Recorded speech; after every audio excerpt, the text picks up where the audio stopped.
All right, guys. So Connor and Kate here with the Grassy Boys. Hey. You're probably wondering why we're outside. We're here with the grass. New idea. We're out here on the grass. New idea. This summer, we're going to be uploading fishing videos. Point of view fishing videos. So, it's going to be a lot of me, but Kate's with me today. So, basically, we're just fishing for bluegill. So, what we're doing here... You just shove it on the hook a bunch, right? Yeah. Is we're just fishing with worms. I got it pierced like 4 times. Is that good enough? Yep. We got a bobber set up. And, Is this all good? You Yep. don't need any sinkers or what? You're good.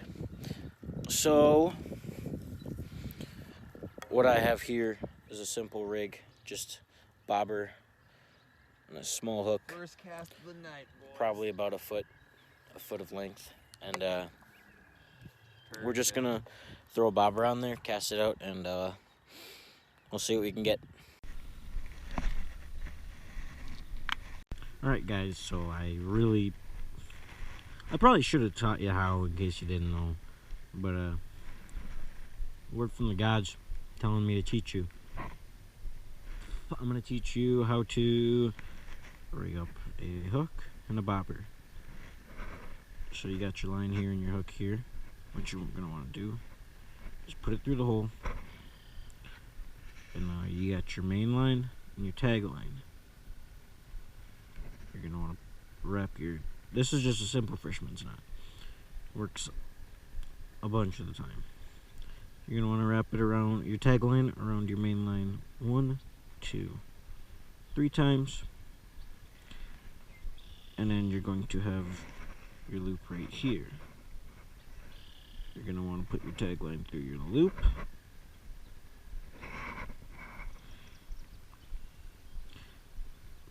And pull the top line, and you're gonna it's a little fisherman's tip.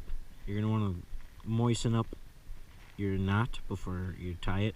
So what I like to do is just give it a little lick, tighten it, and what that moistening does is it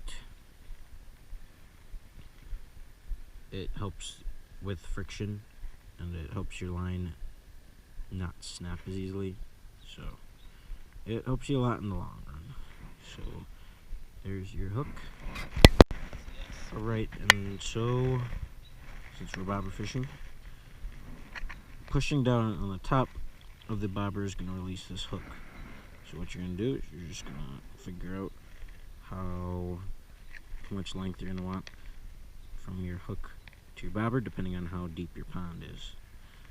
And if you hold on to this bottom hook and push on to the top down, you'll see it expose another hook. You're going to hook your line on that. Now your bobber is stuck and will not move, and it will make your fishing line float correctly. So there's an easy way to rig up a bluegill pole. So what we're going to do here, I'm going to grab a worm and show you how to rig it up. What we're going to do is just... You gotta get some camp chairs out here for the next time. Just put it on the hook a couple times, and just like that. That should be good. Alright guys, so I've been fishing at this pond for a good amount of time this year, and I know the fish are biting, and I tried a spot that I thought they were going to bite, but they're not biting. So if you're ever fishing in a small pond like this and you're not getting bites but you know they're here, I suggest just finding the right spot, just changing spots and finding the fish. Pretty girl. You sweet talking the fish. I've heard that works, but Well, I can't sweet talk a real girl. On the mic. Yeah, kid's got girl problems, so. I don't have girl problems, I have the Yeah, so basically a girl problem. No, girl problem. Oh my You cast it over me. I got that one on recording too, so we can see that Cade's So the... I not only got girl problems, I got a fishing problem. Yeah, fishing is kind of like girls. If you got the problem, then you got the problem with both. Sometimes, when you're getting bites but you haven't got a fish yet, your worm needs to be reset up. I have my worm right next to the barb because that's what's catching the fish. So if they're biting my worm, they're biting my barb. So that's another tip for you. I just shove it through it, where it's like halfway Yeah. down. No, you want it on the barb because the barb is what fish. The barb is what catches it, is what hooks it. Yeah, I guess that makes sense. Smallest one of the day. Got a small bluegill. They're pretty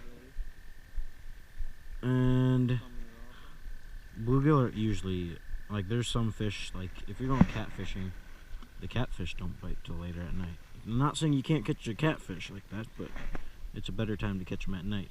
Bluegill are, You catch a bunch of bullhead up by them.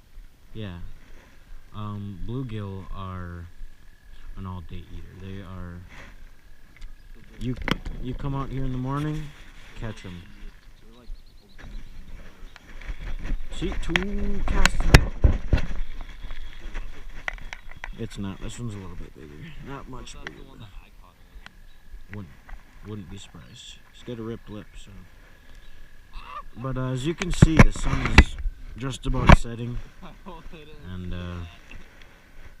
I don't know if they saw it, but it's just about sunset, and they're biting. You come out here in the middle of the day, they'll still be biting.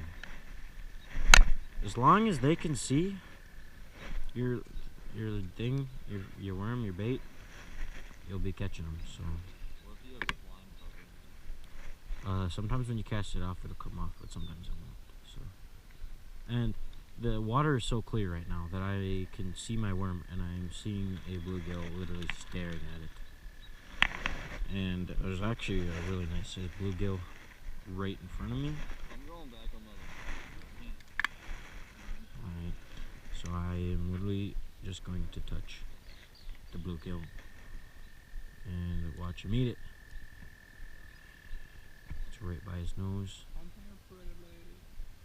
Yeah, he's just looking at it. The bigger ones, if it's not spawning season, usually the bigger ones aren't. It's like right before spawning season, so the bigger ones don't usually eat as much. But during spawning season, you'll catch a lot more of the bigger ones because they're the ones trying to keep their bed. So if there's a fish smaller than it or something on its bed that is smaller than it, it's obviously not going to want it on there. So it's going to keep its eggs on the bed and it's going to attack. So you put literally any type of bait. When you're bluegill fishing, I have caught fish with bread, worms. I've even used the stem of a dandelion. You could honestly use snickerdoodles. I would. What about molasses? Molasses? What kind of good? You could use it. So you don't really have an excuse that you don't got bait. Run to the gas station. They probably got $1 for a loaf of bread. Bananas, I bet it'll catch it. So with the pond we're at, a couple tips and tricks I'd have for you. You can see all these spots of algae, all these green spots. Usually the fish like to, when it comes to like bluegill and bass, the bluegill and bass, they like to hang out under these. Oh, got it one. Sorry, so they like to hang out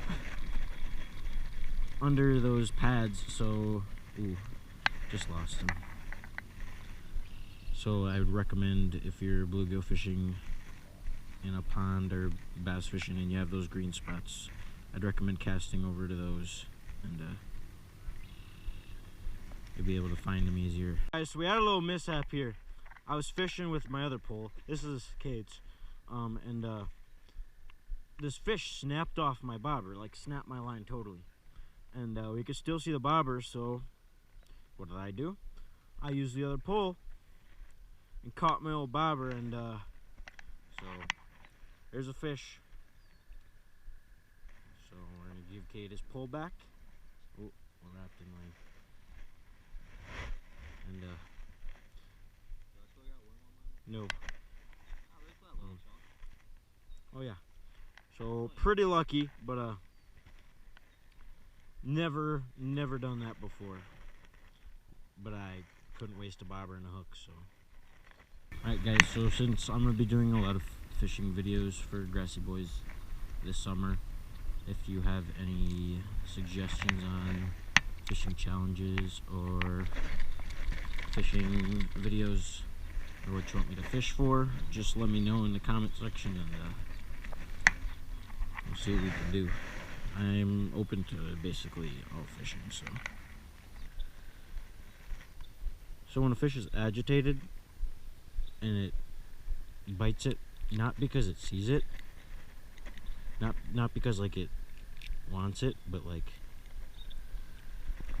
just because it's like a reaction, that's a reaction strike. So reaction strike is a big thing.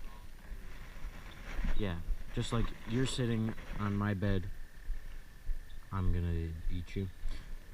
And oh, my hand's bloody. Another reason why they like it is because of it when it wiggles. Just like seeing the wiggle and the scent of it too. I don't know why they like the scent, but the scent is another big thing. So if you're seeing this video and you're thinking to yourself like, hey, I want to fish.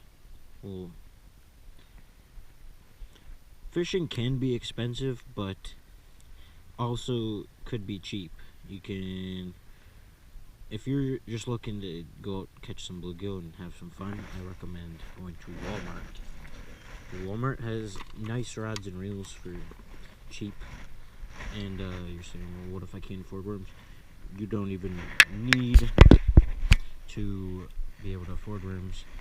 I haven't bought worms at all this year. I went into my garden that isn't planted yet, and I've just been digging worms. So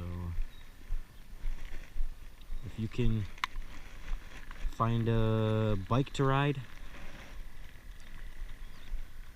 to a pond, there's ponds in all kinds of neighborhoods. You just gotta find them. So if you're wanting to fish, then don't wait, just get out and go do it. I've been doing it since I was 8 years old at this exact pond, and loved every single bit of it. Here's another one. Here's another one. One of these days I'll come out here and probably do a catch and cook for you guys, because catching a lot of nice sized bluegill, as you can see. So here's in my hand. And we're either going for small worms or just a little ripped off chunk of nightcrawler. And usually when you cast that, it'll come off. But literally every cast we're getting bites. See if I can. There's another one for you. See? It's that. Oh, we just doubled up. See? It's that easy. Kid caught a big one. But yeah. Well, bluegill. They're basically the same thing, as you can see. But it's a different pan fish. Not really. Yeah, it is. Not really. So we doubled up. Kid's got a nice size. Lower that down. Oh. Yeah, he's got a big one. So You didn't even get my it's worm. that simple. If we can double up and do it, I just casted 2 times in a row for you guys. 2 times in a row for you guys. 2 casts in a row. And we doubled up, so. I'm so sorry. Don't think that bluegill fishing is a lot of waiting, because it's really easy. Alright guys, so This is us signing off. Kate, how many fish you catch? 2. I didn't really count. I'm gonna be honest. I think I caught close to 20. So, this is my first fishing video. So, Maybe next time we can find Don't a hate. friend. don't hate. I'm gonna try and get better. If you have any suggestions, feel free to leave them in the comments. And text Kate if you guys know a girlfriend. Yeah, Kate's looking for a girlfriend. So, this is us signing off. If you enjoyed the video, like and subscribe. And if you're a pretty lady, text me up. Text Kate. Just DM us, and we'll give you Kate's number. So, share the video, like and subscribe, and see ya.